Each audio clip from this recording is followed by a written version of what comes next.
Hi, this is Patel.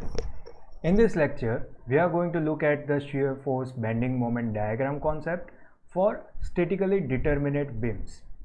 So what are the statically determinate beams? The beams of which the basic properties like shear force, bending moment or support reactions can be calculated using the fundamental formulas are known as statically determinate beams. So what we are going to do, we are going to identify few cases and few types of the loading for different beams and learn how to calculate the shear force and bending moment for that particular cases. So first case in our theory of this lecture is simply supported beam with a point load at its midpoint. So what is simply supported beam? A beam which is having the supports at its end point is known as a simply supported beam. So the beam is carrying the point load at its midpoint, exactly at the center of the beam, which you can see on your diagram like this. Now we will see that this point load is going downward direction, is in the downward direction. So that's why what we have to do, we have to find out the reactions at the support point. So what are the support points? The supports are at the end of the beams because this is the simply supported beam, that is why the supports are at the end. Supports are the reactions and that is why it will act in the opposite direction of the point load. So you will see that the supports are going in the upside direction.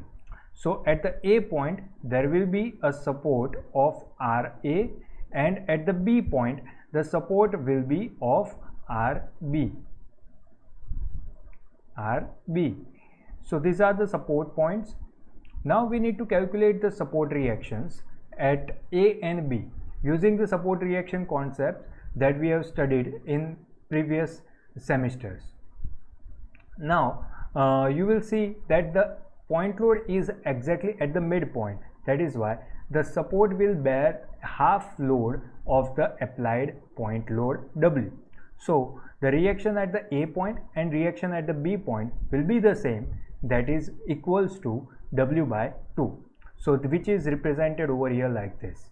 This is RA plus equals to RB equals to W by 2. Now that we got our support reactions, we need to find out the shear force at each point of the beam. So we need to identify key points and those key points are represented on the beam like this, that is the A point, C and B point. So this is how we are going to calculate the shear force. First of all, to calculate shear force or bending moment, we are going to take an imaginary section at the particular point. So let's say that we have a section over here like this. This is imaginary, so you don't have to draw it in your examination, but if you do it for yourself in the beginning stage, then it will help you to understand the calculation easily. So first of all, consider this section. You can take calculations on either side of the section, on the left side or right side. So let's take any side. So first of all, we are going to take the left side. In most of the cases, we are going to take a left side. If there is a less calculation on the right side, then we can pick the right side also. But first of all, here on the left side, there are no other forces acting on the beam. That's why those forces are 0. But at the A point, there is one force acting on the beam, that is equals to RA. So the shear force at A point will be equals to RA, that is nothing but the W by 2. We will move forward towards the point C. Similarly, we are going to take one imaginary section. Let's take one imaginary section over here. And we are going to pick either side from left and right. So let's say we are picking the left side. In most of the cases, we are going to pick the left side. So let's say this is our left side. So on the left side, there is one shear force acting on the beam, and that is nothing but the RA. So we have to select a sign convention which we have studied in the previous lecture. If you have not studied, you can go back to our playlist and check out. This is our sign convention. So if we are going to take the left side of the section, then upward direction forces are considered as a positive. So RA is going in the upward direction. That's why we have taken the value of RA as positive. So you will see that W by 2 over here is positive. Now we will move forward up to the point C. At point C, you will find another shear force that is going in the downward direction. As it is going in the downward direction, that's why we are going to represent it by negative sign. So it is represented as a minus W. So algebraic sum of minus W and plus W by 2 will be equals to minus W by 2. So that is our shear force at the point C. Now let's move at the point B. We are going to take an imaginary section at a point B, and if we take the algebraic sum of the left hand side forces, then there are two forces acting on the left hand side. The first one is the W by 2 and the second one is minus W, same as the point C. So this is how we are going to consider the shear force at the point B as minus W by 2. Now these forces are represented on the shear force diagram, which is also written as SFD diagram. SFD diagram is nothing but the representation of the shear force up to the entire beam. So what we have to do, we have to take one reference line. That reference line is going like this. It is also known as a zero line, where all the shear forces will be equals to 0. First of all, we will start the point A from the 0 and put the value of A, W by 2, according to sign convention. As this value is positive, we are going to represent it on the upper side, and if the value is negative, we will show it below the reference line. Now as this value is positive, we have represented W by 2 using the appropriate scale according to our conveniency. We have represented it up to this distance, W by 2. Now we will carry forward this value up to the point C, where the shear force is changing. So that's why we have connected both the points by this horizontal line. So what we also need to remember, that whenever a point load is in the picture, you need to understand that the shear force diagram will contain a horizontal line. That horizontal line is represented over here. So that horizontal line is over here. Now we are going to change the value of shear force at the point C that we have calculated as minus W by 2. So the value itself is a negative. That's why we have to represent the value below the reference line. First, this value was above the reference line. Now the another value will be represented as a below the reference line. You will see that this distance and this distance are nearly the same, because both the values are the same. That's why I have represented both the distance with the same value. This value is below the reference line, so without showing it as a negative, we will consider it as a negative according to our sign convention. Now we will carry forward this value up to the next point, that is B point. This is our B point, and you will see a horizontal line in the shear force diagram. The value of B point is also a minus W by 2. So we don't have to change any value. We are going to keep the same value over here. We are going to keep the same value over here as a minus W by 2. We will end our shear force diagram at the C point with completion at the 0 line.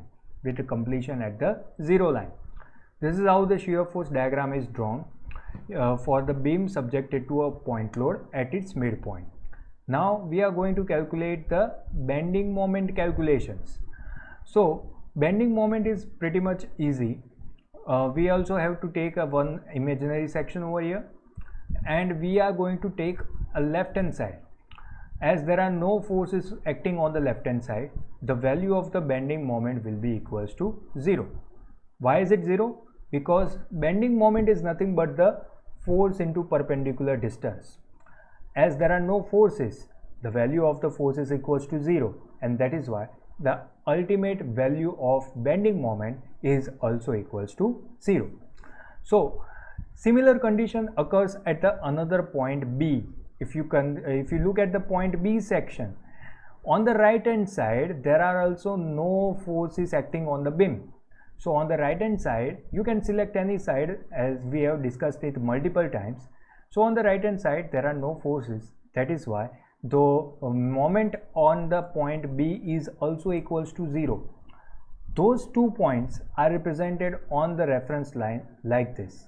This is our reference line for bending moment diagram, which is also written as BMD diagram or bending moment diagram.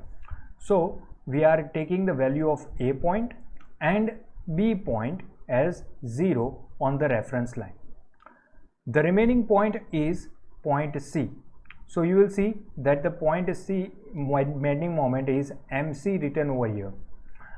First of all, we need to take a section like this, and we can select any side.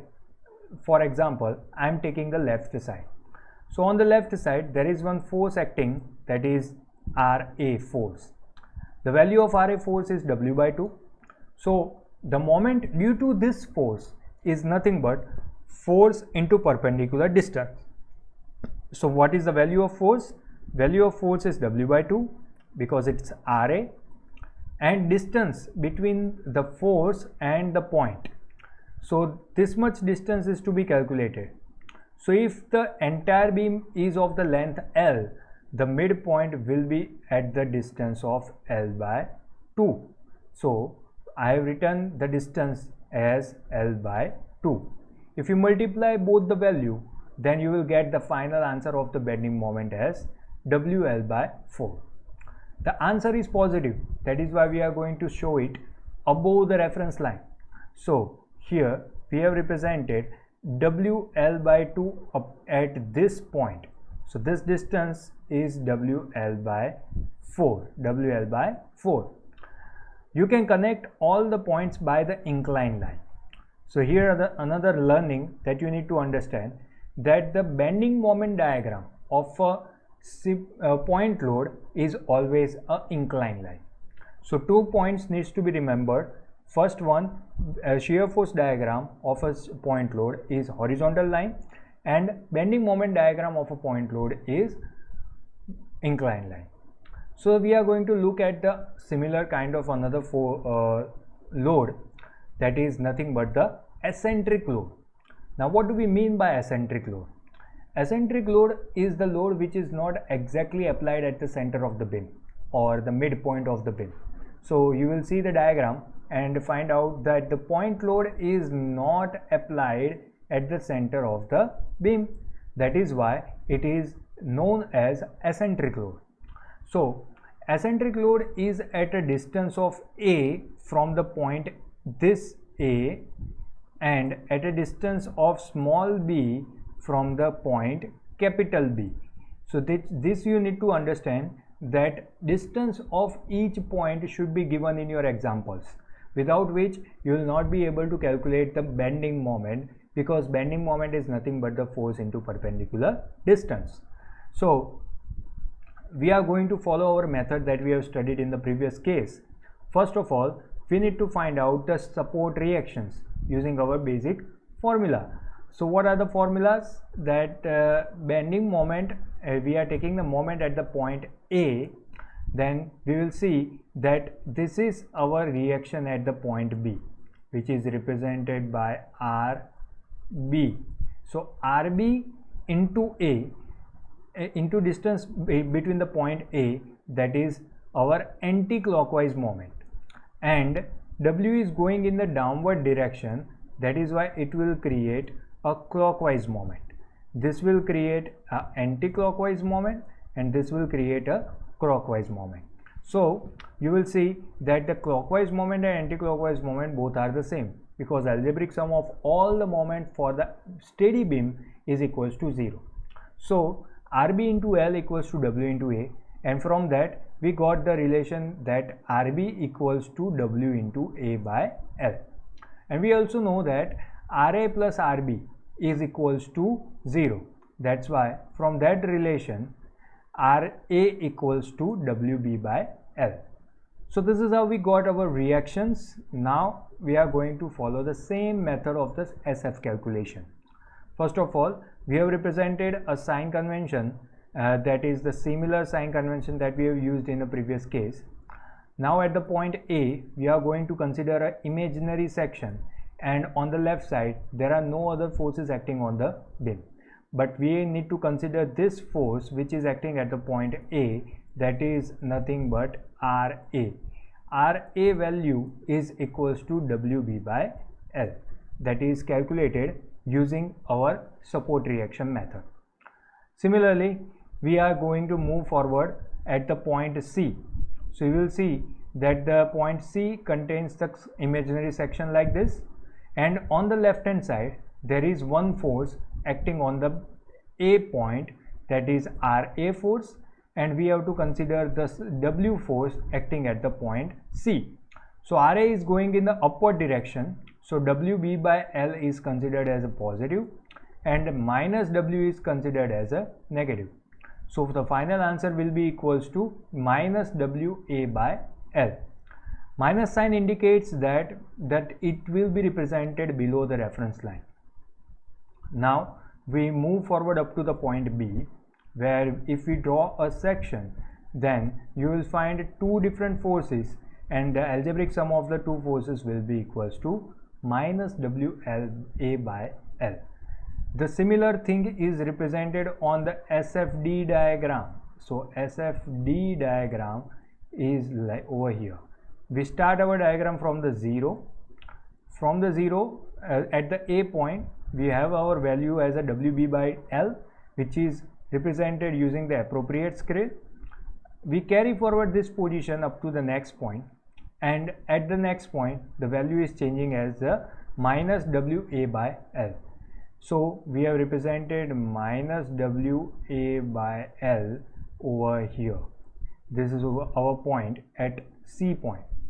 Now we will carry forward this value up to the next point, and at the B point it is also represented as a minus WA by L.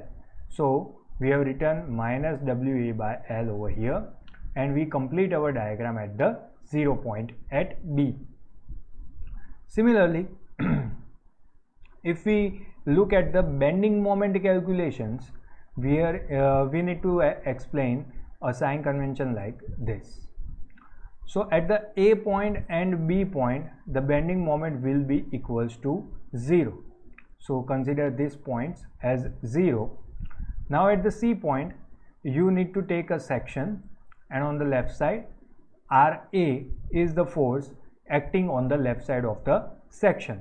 So the moment due to that force is nothing but RA into perpendicular distance. So the distance over here is the small a. So the final bending moment is nothing but the WAB by L.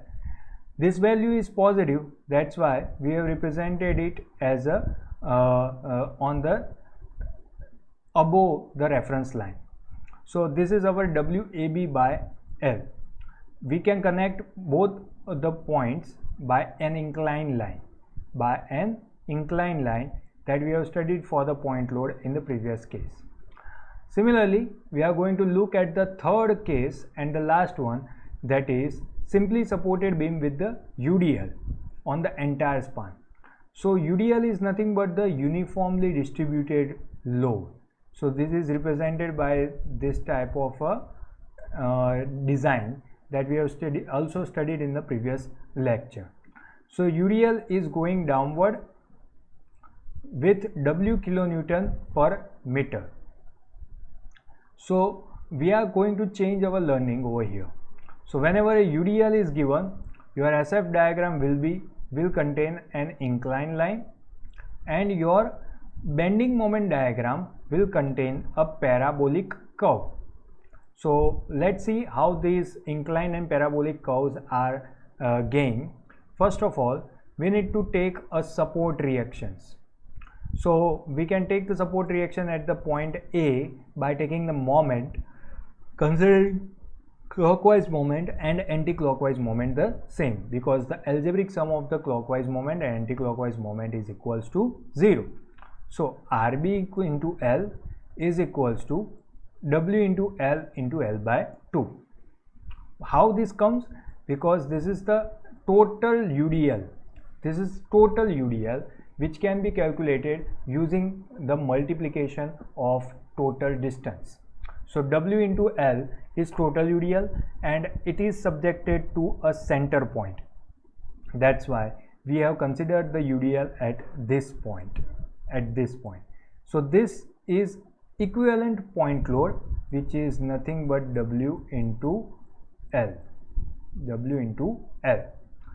So if you don't want to represent a UDL, you can also represent it by a point load W into L. UDL is equivalent to W into L. So point load into perpendicular distance up to this point. So this is our half distance, and that is why if the entire distance is L, so half distance will be L by 2.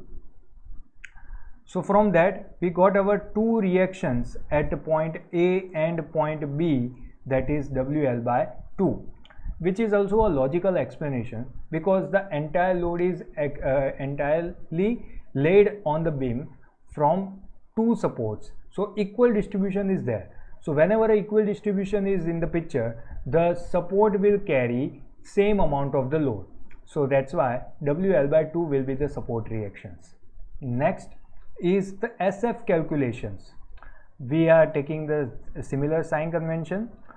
At the A point it will be WL by 2, and at the B point it will be minus WL by 2, and at the C point we are going to use our algebraic method that we have studied in the previous cases. So at the C point the value is 0 because the algebraic sum is plus and minus cancels out and the final answer is 0. So we are going to represent all this thing in the SF diagram. So in the SF diagram we will start our diagram with the 0. At A point you will represent it by WL by 2, and at C point we will get the answer as 0, and at the B point the value is negative. That's why we have represented below the reference line like this. We complete our diagram at 0 over here. Now the bending moment calculations. So we know that at the A point and B point the bending moment will be equals to 0. Now if you want to calculate the bending moment at the C point, you need to consider a section over here. On the left side there are two basically forces acting. First one is RA and the second one is UDL itself, but this much UDL, only this much. So we have calculated this much UDL by W into L by 2. This is the UDL, W into L by 2 into half distance from its center. So from this value the distance will be half of the half, which is nothing but L by 4. So force into perpendicular distance is over here. This is going in the downward direction, and if you take the moment at the C point, downward direction will give you the moment in anti-clockwise direction, where RA will give you the moment in clockwise direction. So clockwise is considered as a positive, anti-clockwise as negative, and final answer comes out to be WL square by 8. So this WL square by 8 is this point. In the bending moment diagram it is represented like this. But as I said already that for the UDL you need to draw a bending moment diagram with a parabolic curve. So here we have represented the parabolic curve starting from the 0 value over here, and starting from this point the parabolic curve touches the value at the C point, that is nothing but the WL square by 8, and it goes back to a 0 value at B point like this. So this is how we have bending moment calculations for the case of the simply supported beam with a UDL or uniformly distributed load. So these are the basic three cases. Now we are going to understand all this application of these three cases in our example. So we have taken one simple example where you will see a combination of the point load only. The combination of the point load and UDL will be explained in our upcoming lecture. So first look at the diagram where the simply supported beam is represented, and there are two basically point loads acting on the beam. The first one is the 20 kilonewton and the second one is 30 kilonewton. The distance between each point is also given, so you don't have to worry about the distance. The distance is easily available. Now first thing that we need to do is to find out the support reactions. Using our basic method of support reaction, we are going to take the moment at the A point. Consider the A point where each forces are making the moment, and this force is going to give us the moment in the anti-clockwise direction, similarly like this in the clockwise, and this reaction is going to give us the moment in the anti-clockwise direction. So summation of anti-clockwise and clockwise is equals to 0, which means the clockwise moment is equals to anti-clockwise moment. So we have represented anti-clockwise moment RB into distance 7. As you can see, this is our RB, and distance between B and C point, B and A point is 7. Similarly, according to distance, we have written the clockwise moment also. Taking the subject of RB, we can calculate the final answer as a 22.85 kilonewton. We know that RA plus RB is equals to 50. So we got the RA from that relation as 27.15 kilonewton. So this is the first step of our example. Now we will put this value in our diagram like this. This is our RA value, this is our RB value. Two more steps are left before completion of this example. The first step is SF calculation. Now what is SF calculation for the point load? For the case of the point load, we are going to draw a horizontal lines in our diagram. So first of all, we need to calculate the shear force at each point. So consider the shear force at A point. You need to take a section, and on the left side there are no other forces acting, but at the A point there is one force, that is RA, that is 27.15. So RA is written over here like this. Now we move on the point C. Take one section, and on the left side there is one force, that is RA, which is going in the upward direction. So according to our sign convention, it is taken as positive. Next force at the C point is downward. So because of downward direction, we have taken it as a negative. So algebraic sum of the final answer will give you 7.5 kilonewton positive. So this is our positive answer. That's why we will represent it above the reference line. So let's just show these values in our diagram like this. This is our A point shear force. We will carry forward this value up to the next point. At the next point, we will change the value. The value is changed to 7.15. So 27.15 to 7.15. This is how we have completed the C point. Now we will carry forward this value up to D point. Now we will check whether the value changes or not. So at D point, we will draw a section. On the left side, there are two forces. Upward force is positive, downward force is negative, and again a downward force is added at D point. So 7.515 was the algebraic sum of the above two forces, and minus 30 is added at a D point. So the final answer will comes out to be minus 22.85.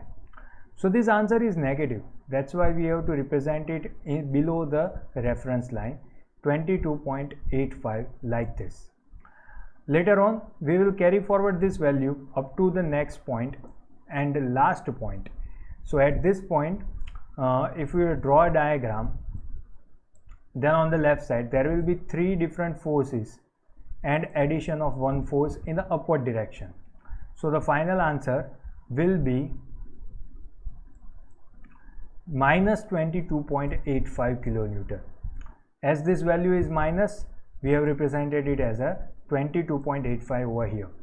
We complete our diagram with 0 value at point B. So our shear force calculation is represented. Now the bending moment calculation. So the bending moment calculation is easy, because at the 2 points A and B, the value will be equals to 0. At C point, we are going to take one section, and on the left side only one force is acting, which is causing the bending moment. So that one force is 27.15 into distance 2 will give you the answer as a 54.30 kilonewton into meter. Similarly, for the D point, you can consider the left hand side or right side force, that is 22.85 into distance 3. This will give you the answer in the positive side. According to our sign convention, we are going to look at the bending moment diagram now. So on the bending moment diagram, you will see that at the A point and B point, the value is 0. At C point, the value is 54.30, which is represented over here. And at the D point, the value is 68.55, which is represented over here like this.